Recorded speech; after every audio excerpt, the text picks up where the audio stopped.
मैंने आपकी दूसरी वीडियो में कहा था ना रोटियों के बारे में। मेरा ना गला खराब हो रहा है अभी, तब भी मुझे वीडियो बनानी है।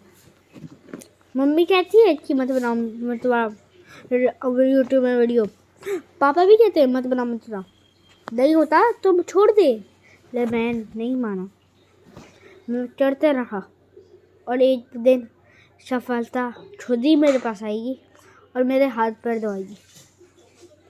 और जो ये कर रहा है ना ग्रीन की लड़ियाँ मॉन्स्टर जैसा बच्चा, ये मेरा भाई है। और जो क्या था ना प्री लाइक एंड सब्सक्राइब पहली वीडियो में, वो भी यही चल रहा था, ऐसे प्री लाइक एंड सब्सक्राइब चल रहा था।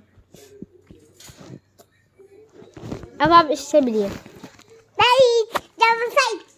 देखिए ये चढ़ते रहते हैं और रोते धोते रहते हैं। और ये अभी चल रहा है समझ क्या, ये लेन चल